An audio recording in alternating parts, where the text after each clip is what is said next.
Merci beaucoup de cette introduction, Monsieur Évrard, et je dois dire que je suis ravie et très honorée de partager cette soirée avec vous pour parler d'une thématique qui me tient particulièrement à cœur, c'est l'accompagnement et l'accompagnement très précoce des jeunes enfants avec troubles du spectre autistique. Avant de parler d'accompagnement, et pour accompagner les enfants, il faut les repérer, il faut... j'ai un petit problème de slide. Bon. Il faut détecter, il faut savoir vite quels sont les enfants à risque. Alors, on l'a vu, on ne parle plus d'un autisme, on ne parle plus même d'autisme avec au pluriel, on parle de troubles du spectre autistique. Au sein de cette grande famille de troubles, il y a des gens très très différents. Il y a des gens qui vont avoir une très bonne adaptation sociale, Philippe Évrard vous l'a souligné, et puis des gens qui auront une déficience intellectuelle majeure et un handicap lourd pour qui il faudra vraiment une adaptation quotidienne au jour le jour avec une aide permanente. Et on sait que tous ces gens ont en commun quelque chose de très important qui est le trouble de la socialisation et de l'interaction. Et ce trouble de la socialisation et de l'interaction, tout le challenge, c'est d'aller le détecter très précocement, très tôt, avec l'hypothèse que l'on a que plus tôt on agit, meilleure sera la trajectoire de développement de ces enfants, meilleur sera le pronostic global des personnes atteintes de troubles du spectre autistique. Donc je vous propose que nous regardions ensemble, certes, les nouvelles méthodes, entre guillemets, d'accompagnement de ces très jeunes enfants, mais avant que nous sachions de quoi nous parlons, de quels enfants nous parlons et comment faire pour détecter ces petits, comment faire pour sensibiliser au maximum tous les professionnels de la petite enfance, que ce soit les médecins généralistes qui voient beaucoup de tout petits, les médecins pédiatres, les personnels de crèche, les personnels de halte garderie, pour qu'il y ait un œil vigilant très tôt au cours du développement pour savoir repérer s'il y a des signes d'alarme ou pas. Alors, qu'est-ce que l'on entend par un trouble de la socialisation, un trouble des interactions ?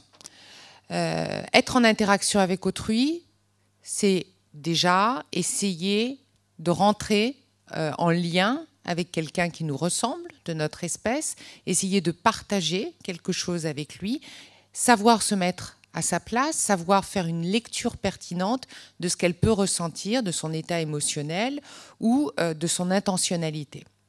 Ça, ce sont des critères, des choses que nous savons faire intuitivement et que nous employons sans arrêt au cours de notre vie sociale. C'est aussi ce qu'apprend très très tôt le tout petit. Très très vite, il va préférer être en lien avec une personne, avec un adulte généralement, plutôt que d'être occupé à regarder même une télévision ou de jouer. Son appétence première, ce sera l'interaction.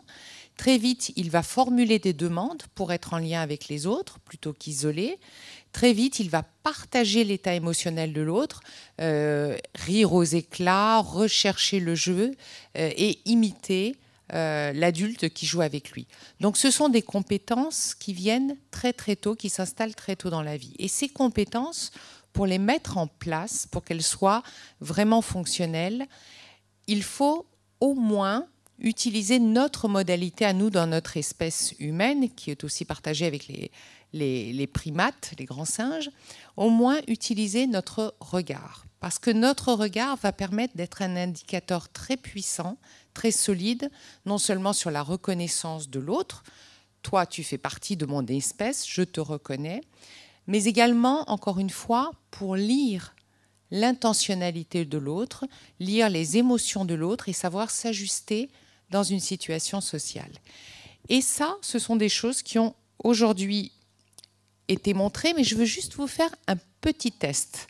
À partir d'une image qui est purement une image géométrique, un grand rond avec deux petits ronds, et puis la forme de la bouche est un peu triangulaire.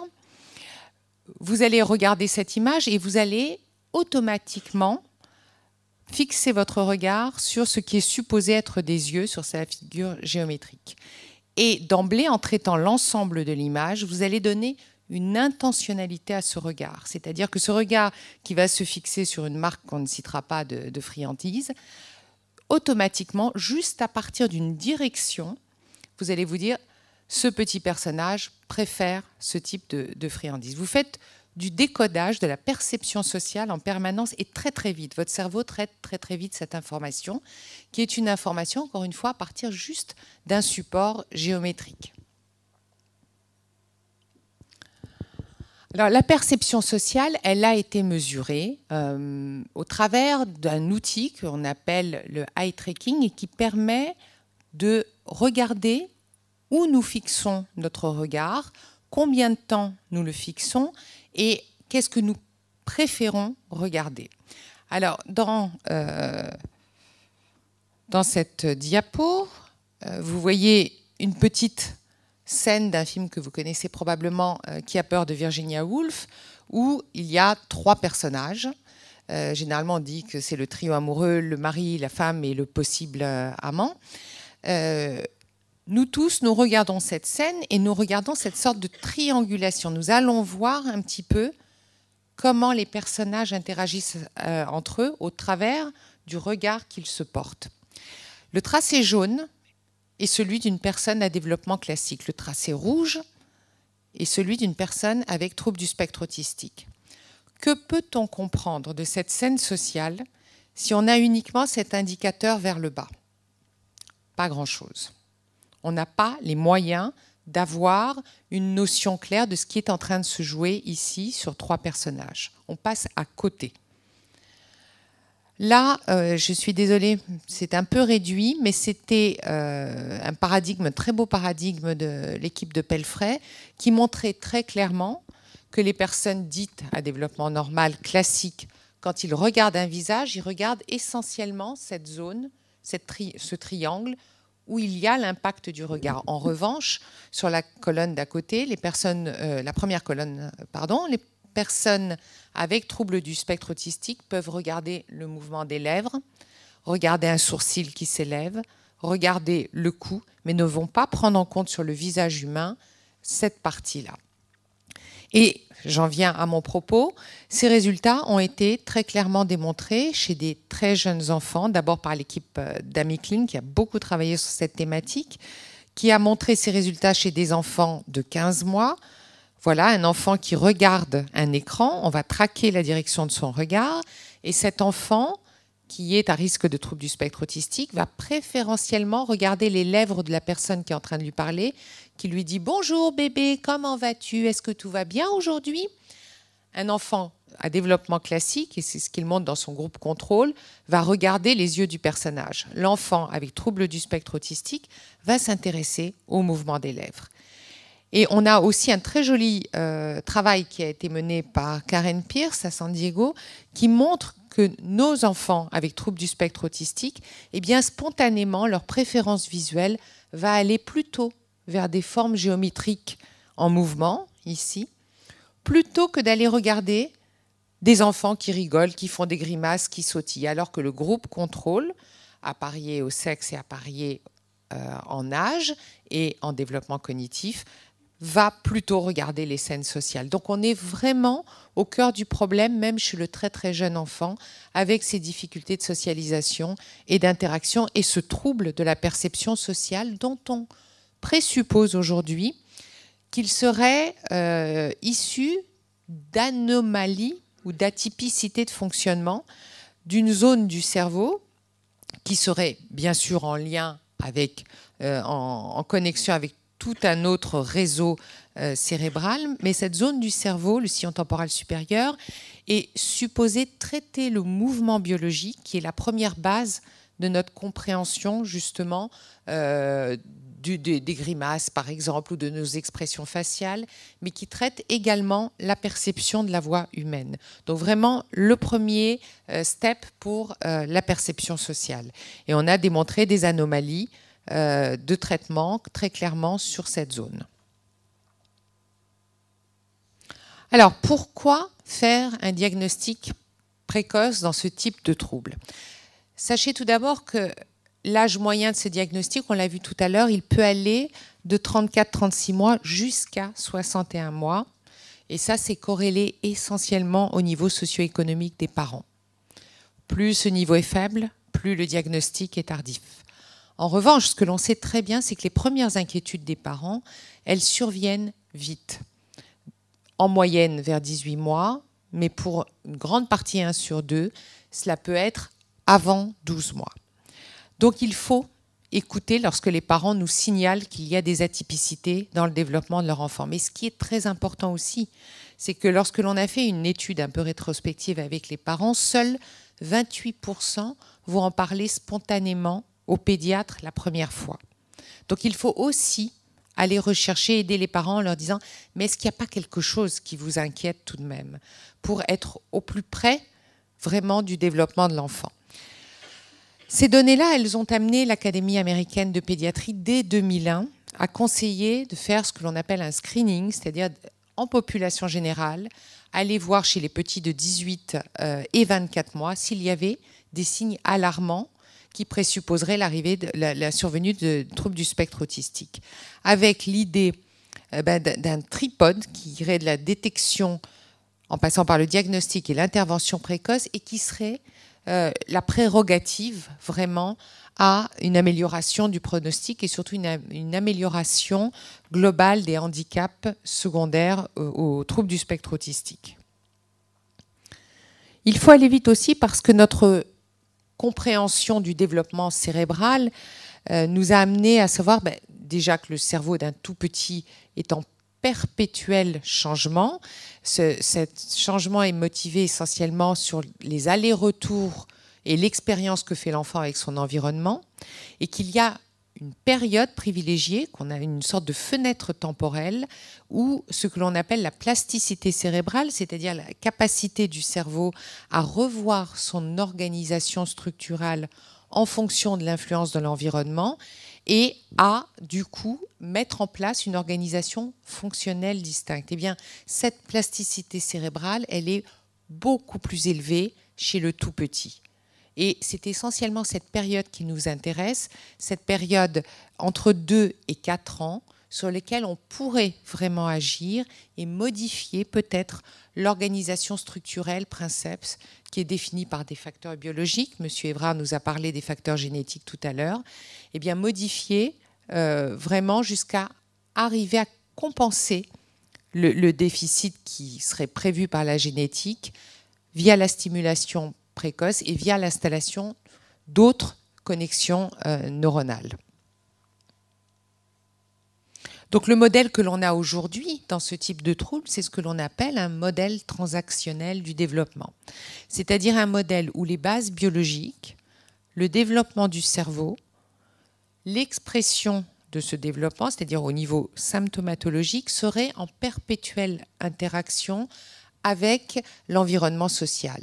Et l'environnement social serait apte à moduler même le niveau biologique, même l'expression génétique, à avoir une action sur le développement cérébral et sur l'expression syndromique. Donc c'est sur chacune de ces étapes, ou plutôt sur chacune de ces variables qu'il faut agir lorsque l'on traite en recherche des troubles du spectre autistique.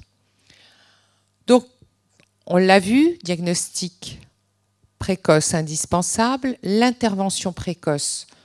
On se dit que le développement cérébral et les apprentissages, eh bien, ils sont liés au terrain génétique, mais aussi à l'expression de l'environnement, aux expériences avec l'environnement, que cette influence environnementale, elle peut moduler, changer l'expression des traits hérités, et que c'est dans les toutes premières années, vraiment c'est une période cruciale, où le développement peut se modifier en fonction de la stimulation et des influences de l'environnement. Enfin, une notion qui est très importante en termes de santé publique, eh bien, ces expériences positives, ces stimulations intensives à un très jeune âge, durant cette période cruciale, elles sont beaucoup plus efficaces et probablement beaucoup moins coûteuses qu'un accompagnement au long terme d'une personne sur toute sa vie avec handicap sévère.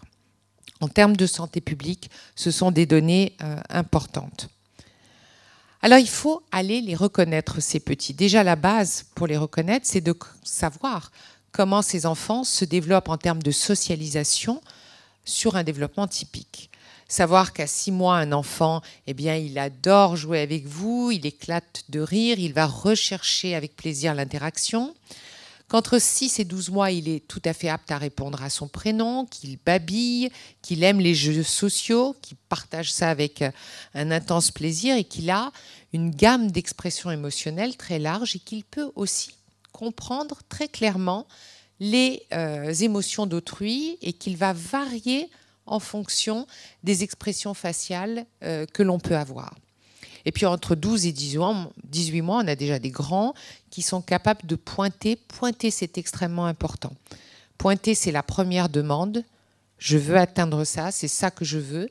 Mais pointer, c'est aussi, regarde, tu as vu comme c'est intéressant, c'est partager avec l'autre. C'est ce que l'on appelle l'attention conjointe. Donc c'est un symptôme très très important au cours du développement.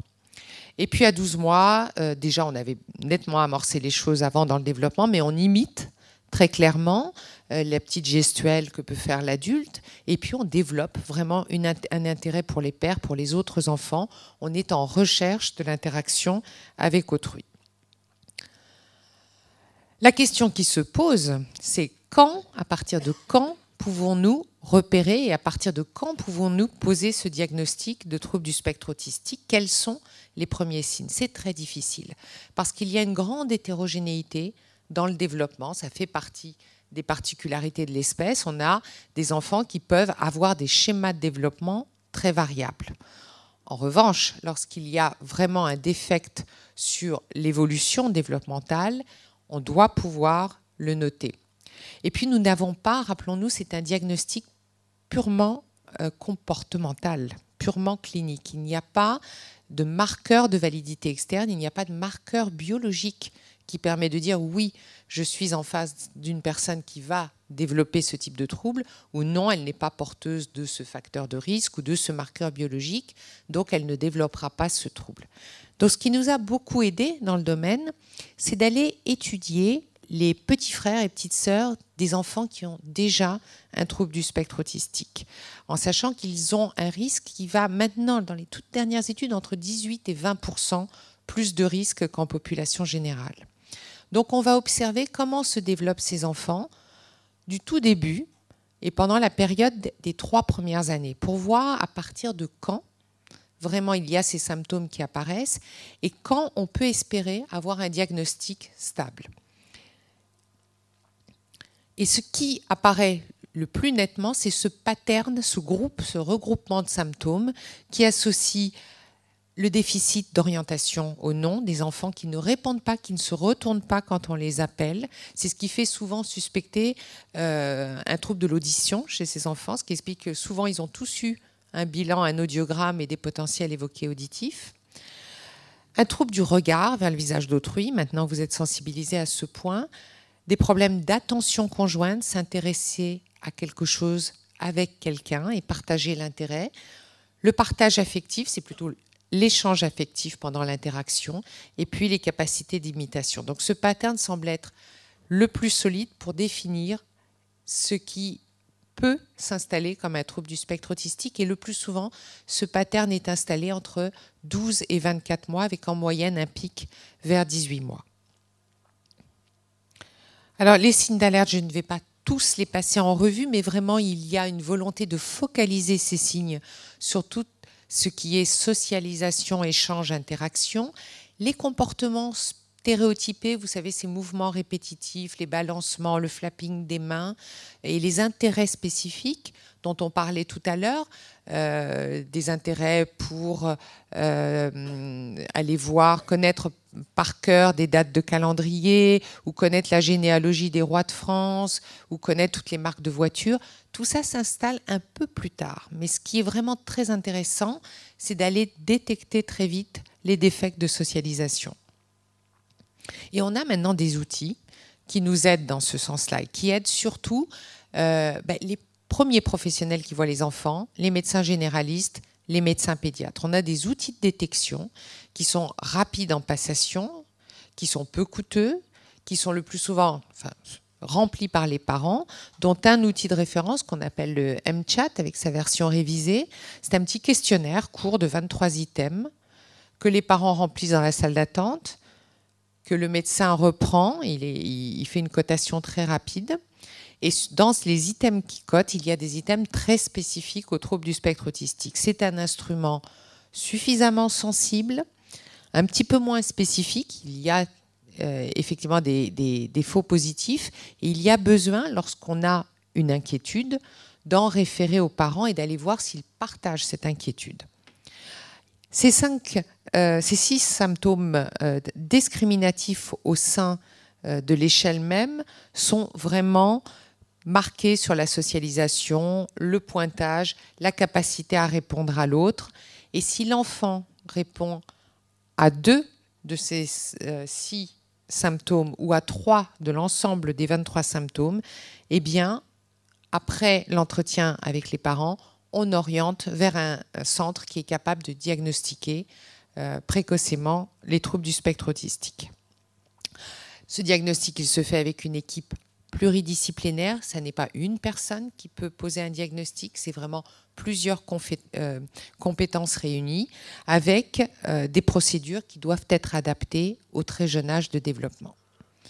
Et puis, qui dit diagnostic doit automatiquement associer l'intervention précoce. On ne peut pas se permettre de poser des diagnostics aussi sévères sans intervenir très vite dans cette fenêtre temporelle dont je vous parlais, en ayant en tête que si on intervient là, on peut très nettement améliorer le parcours de développement.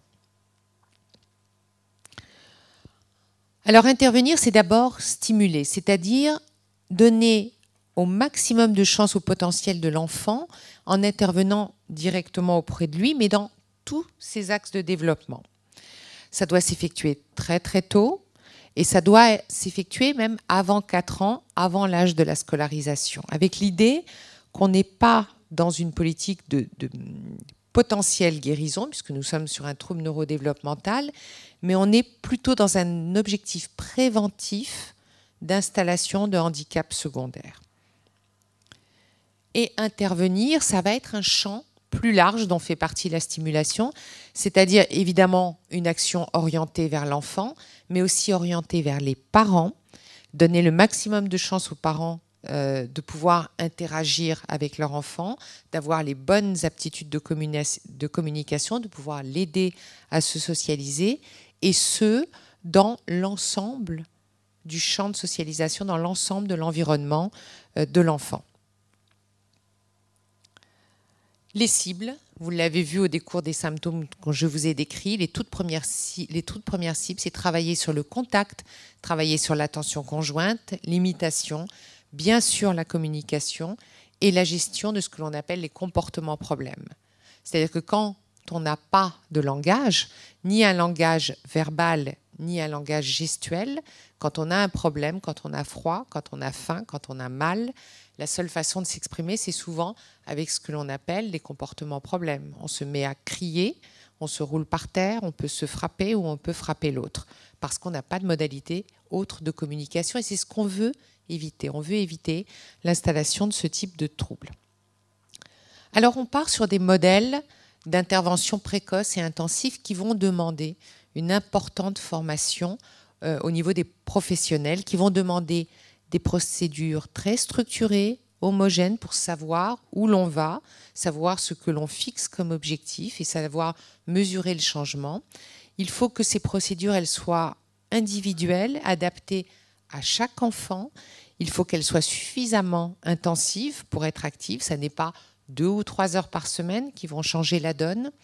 Et puis, il y a une notion très, très importante, c'est celle du partenariat, du copartenariat avec les parents, avec cette volonté de transmettre les bons outils et les connaissances aux parents pour que eux, qui sont en permanence en contact avec l'enfant, puissent être efficaces et puissent l'aider dans son développement. Autre nécessité importante, c'est l'évaluation de ses propres pratiques, c'est l'évaluation de l'évolution de l'enfant et le fait d'avoir un regard externe qui puisse nous dire si oui ou non nous sommes dans des bonnes procédures avec suffisamment d'objectivité. C'est ce que l'on appelle la supervision. Et Monsieur Évrard vous a parlé des résultats des rapports sur les recommandations. L'ensemble de ces rapports sont en faveur de modèles qui sont plus ce que l'on appelle des modèles développementaux et comportementaux, qui se passent en environnement naturel de l'enfant, vraiment en basant, en ciblant sur le plaisir de l'enfant à apprendre, donc en créant sa motivation et sur ses capacités d'imitation. Il y a quelques modèles aujourd'hui pour lesquels on dispose d'une littérature scientifique validée avec des résultats statistiques qui tentent à montrer que très clairement, il y a une efficacité, en tout cas une efficacité plus importante que ce qui se faisait antérieurement pour les jeunes enfants. Les principes donc de ce type de modèle, c'est bien sûr améliorer les comportements à forte valeur sociale, renforcer et maintenir les bons comportements, parce que fréquemment, il y a parfois des enfants qui ont des bonnes réponses comportementales, une bonne aptitude, et puis qui vont la perdre en fonction de l'environnement dans lequel ils se trouvent. Enseigner de nouvelles aptitudes, bien sûr, réduire les comportements perturbateurs, on l'a vu, ça c'est très important. Et puis, généraliser les compétences. Encore une fois, un enfant peut, au sein de sa famille, avoir une aptitude sociale, et puis vous le mettez dans un groupe avec des gens différents, ou même un endroit différent et les mêmes personnes, et il va perdre ses aptitudes. Le fait de pouvoir travailler avec l'enfant pour le mettre dans des situations distinctes, c'est ce que l'on appelle la généralisation, permet vraiment d'ancrer l'apprentissage et pas de le réserver à une situation où l'enfant se sentirait peut-être moins anxieux, moins inquiet par les changements de l'environnement. Et puis les bases de toutes ces méthodes, eh bien, c'est le soutien comportemental positif, c'est être là, c'est de valoriser et gratifier en permanence l'enfant, l'évaluation de ce qui se passe, et puis entraîner l'enfant à communiquer. Alors, un de ces modèles, celui pour lequel nous avons le plus de littérature, c'est ce que l'on appelle le modèle de Denver, avec sa version plus contemporaine, le Early Start Denver Model, où on travaille vraiment sur les affects positifs. Sachez que ce modèle, il est issu des principes de l'ABA, avec une vision très développementale. On se met au niveau d'un tout petit, et puis on amène l'enfant à faire des apprentissages après une période, ce que l'on appelle le pairing, c'est-à-dire que l'enfant nous considère comme quelqu'un de plutôt sympathique, avec qui il va se passer des choses plutôt agréables, et qui va volontiers accepter de travailler avec l'adulte et initier de plus en plus ses compétences d'imitation. Mais si on ne passe pas par ces phases-là, où l'enfant est en confiance et puis heureux d'être avec l'autre et sans une gratification, si on fait juste de l'apprentissage pour l'apprentissage, il n'y aura pas d'acquisition et il n'y aura pas de généralisation. Donc cette phase-là, elle est très importante, mais elle l'est pour nous tous, parce qu'on ne fait jamais aussi bien des apprentissages que dans un climat plutôt harmonieux et puis un climat de plaisir. Et puis on travaille vraiment sur tous les signes de communication, la réactivité à la communication, ça c'est très important, on encourage ça chez l'enfant. Et petit à petit se mettent en place en fonction du curriculum, c'est-à-dire des objectifs que l'on fixe, on a une extension de la gamme de compétences de l'enfant dans le domaine de la socialisation et de l'interaction. Et on travaille, encore une fois, à la maison, à la crèche, chez le logopédiste, partout où l'enfant va être socialisé, on travaille avec les mêmes instruments. Et comme le disait Philippe Évrard tout à l'heure, on a des résultats très nets sur le gain aux échelles de Mullen. Ce sont des échelles qui permettent de mesurer le QI chez le tout petit. Et puis, on a des résultats aussi dans la communication et dans l'adaptation sociale.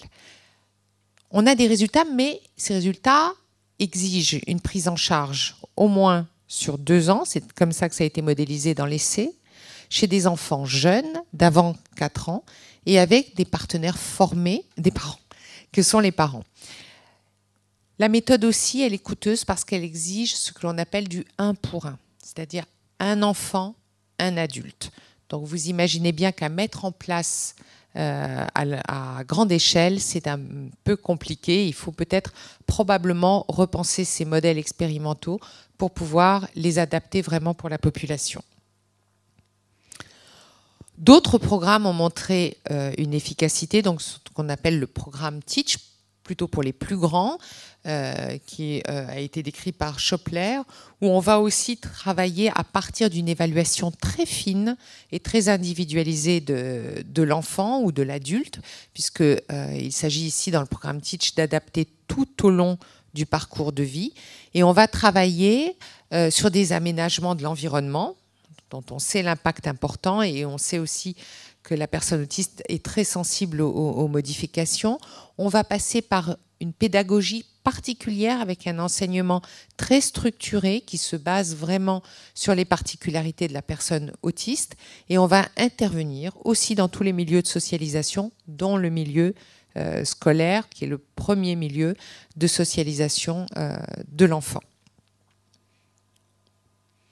Enfin, associé à ces modèles qui sont, vous voyez, des modèles très actifs, il est impératif de fournir à l'enfant un outil de communication pour entrer en lien, pour faire ses demandes et pour favoriser l'interaction avec autrui, se sentir quand même moins isolé de l'autre et moins en incapacité de pouvoir lui transmettre ses propres sentiments, ses perceptions.